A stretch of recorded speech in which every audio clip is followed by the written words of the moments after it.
Hi friends, welcome to our channel. Brahmamudi serial next ఎపిసోడ్లో ఏం జరగబోతోందో ఈ వీడియోలో చూసి తెలుసుకుందాం. అప్పు కళ్యాణ్లు ఇద్దరూ ఈ ఇంట్లోనే ఉండాలి అని అన్న ఇందిరాదేవి అసలేం జరిగింది అని తెలుసుకోవడానికి ఈ వీడియోని స్కిప్ చేయకుండా ఎండ్ వరకు చూసేయండి. పంతులు గారు, ఇంతటితో వ్రతం పూర్తి అయిందమ్మా, మీ ముగ్గురు కలిసి అమ్మవారికి మంగళహారతి ఇవ్వండి అని అంటారు. అప్పుడు రుద్రాని, ఇదే సందు దొరికింది కదా అని, అప్పు నీకు మంగళహారతి పాట వచ్చా అని అంటుంది. అయినా ఎవరిని అడుగుతున్నానో నాకైనా బుద్ధుండాలే అని అంటుంది. అప్పుడు స్వప్న, అత్త నువ్వంత గానకోకిలవైతే నువ్వే పాడొచ్చు కదా అని అంటుంది. అప్పుడు రుద్రాని నోరు మూసుకొని కూర్చుంటుంది. అప్పుడు అపర్ణ, కావ్య నువ్వు పాడమ్మా అని అంటుంది. ఆ తర్వాత రాజ్ మీరు వెళ్ళి కూర్చోండి అని అంటుంది. అప్పుడు రాజ్, రాహుల్, కళ్యాణ్లు ముగ్గురు లేచి సోఫాలో కూర్చుంటారు. అప్పుడు కావ్య, స్వప్న, అప్పులు ముగ్గురు కలిసి అమ్మవారికి మంగళహారతి ఇస్తూ ఉంటారు. కావ్య చక్కగా మంగళహారతి పాట పాడుతూ ఉంటుంది. అందరూ కావ్య పాడే పాటని వింటూ ఆనందిస్తూ ఉంటారు. హారతి ఇవ్వడం అయిపోయిన తర్వాత ఇందిరాదేవి, పాట చాలా బాగా పాడావు కావ్య అని అంటుంది. అప్పుడు కావ్య నవ్వుతుంది. అప్పుడు రుద్రాని, ధాన్యలక్ష్మిలిద్దరూ ఇందిరాదేవి కావ్యని పొగుడుతుంది అని ఒక లుక్ ఇస్తారు. ఆ తరువాత పంతులు గారు, అమ్మ మీ ముగ్గురు మీ భర్తల దగ్గర ఆశీర్వాదం తీసుకోండి అని అక్షింతలని వాళ్ళకి పాస్ చేస్తారు. ఆ తర్వాత రాజ్, రాహుల్, కళ్యాణ్లు ముగ్గురు లైన్గా నుంచుంటారు. కావ్య, స్వప్న, అప్పులు వాళ్ళ భర్తల దగ్గర ఆశీర్వాదం తీసుకోవడానికి వెళ్తారు. కావ్య రాగానే రాజ్, ఈ మూమెంట్ కోసమే ఎప్పటి నుంచో వెయిట్ చేస్తున్నాను, రా త్వరగా కాళ్ళకి దండం పెట్టు అని అంటాడు. అప్పుడు కావ్య, మీ సంగతి చెప్తానాగండి అని కాళ్ళకి దండం పెడుతూ రాజ్ కాల్ని గిల్లుతుంది. అప్పుడు రాజ్ అబా అని అంటాడు. అప్పుడు అపర్ణ, ఏమైంది నాన్న అని అంటుంది. అప్పుడు రాజ్, అబ్బే అదేం లేదు మమ్మీ అని అంటాడు. అప్పుడు కావ్య రాజ్ని చూసి, ఇప్పుడు చెప్పండి మిస్, బాగా అయిందా అని అంటుంది. స్వప్న రాహుల్ దగ్గర ఆశీర్వాదం తీసుకుంటుంది. అప్పు కళ్యాణ్ దగ్గర ఆశీర్వాదం తీసుకుంటుంది. ఆ తర్వాత పంతులు గారు కావ్య, స్వప్న, అప్పులను వచ్చిన ముత్తైదువులకి వాయినం ఇవ్వమంటారు. అలా కావ్య, స్వప్న, అప్పులు వచ్చిన ముత్తైదువులందరికీ వాయినం ఇచ్చి వాళ్ళ దగ్గర ఆశీర్వాదం తీసుకుంటారు. ఆ తర్వాత పంతులు గారికి తాంబూలం ఇస్తారు.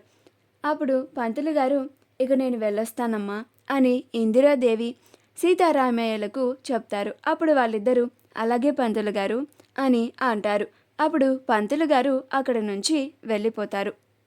ఇందిరాదేవి, అమ్మ కావ్య, వచ్చిన ముత్తైదువులకి భోజనం ఏర్పాట్లు చూడు అని అంటుంది. అప్పుడు కావ్య, స్వప్న, అప్పులు ముగ్గురు కలిసి వచ్చిన ముత్తైదువులకి భోజనం ఏర్పాట్లను చేస్తూ ఉంటారు.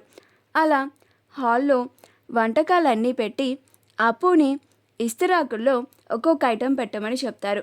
అలా అప్పు ఇస్తరాకులో స్వీటు హాటు పెట్టిన తర్వాత పప్పు, పచ్చడి వేయకుండా అన్నం పెట్టేస్తుంది.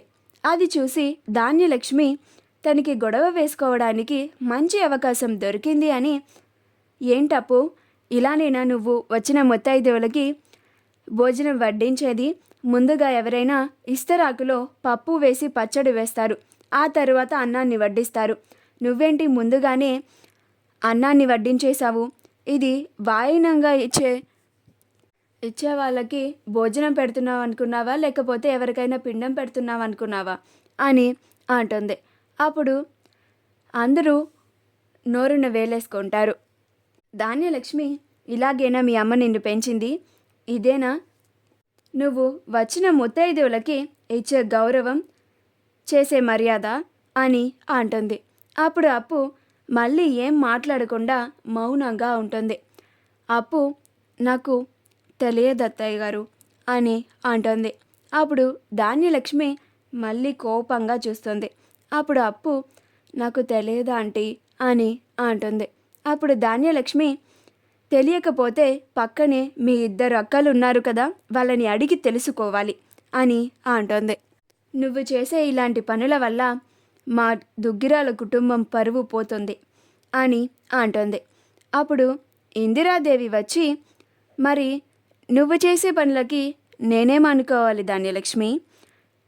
నువ్వు చేసే పనులకి నువ్వే దగ్గరుండి ఈ దుగ్గిరాల కుటుంబం పరువు తీస్తున్నావు. ఇంటి గుట్టుని అందరికీ పంచిపెడుతున్నావు. ఇప్పుడు కూడా అందరి ముందు కావాలని అప్పుని అవమానిస్తున్నావు. అప్పుకి తెలియదని చెప్తుంది కదా. అప్పు ఈ ఇంటికి వచ్చిన కొత్త కోడలు. ఇంటికి కొత్త కోడలుగా రాగానే అన్ని పనులు రావాలని రూలేమీ లేదు కదా. తనకి తెలియలేదు అంది కాబట్టి, అత్తగా నువ్వు తను చేసిన తప్పుని గమనించావు కాబట్టి, అలా కాదు ముందు పప్పు పచ్చడి వెయ్యమ్మా అని చెప్పు, అంతేకాని అందరి ముందు ఇలా అవమానించకూడదు అని అంటుంది. అప్పుడు ధాన్యలక్ష్మి ఏం మాట్లాడకుండా మౌనంగా ఉంటుంది. అలా అప్పు ఇస్తరాకులని ఒక్కొక్కటిగా తీసుకెళ్ళి ఒక్కొక్క ముత్తైదువుకి ఇస్తూ ఉంటుంది. కావ్య స్వప్నలిద్దరూ అప్పు ఇస్తరాకు పట్టుకుంటే కర్రీస్ వేస్తూ ఉంటారు.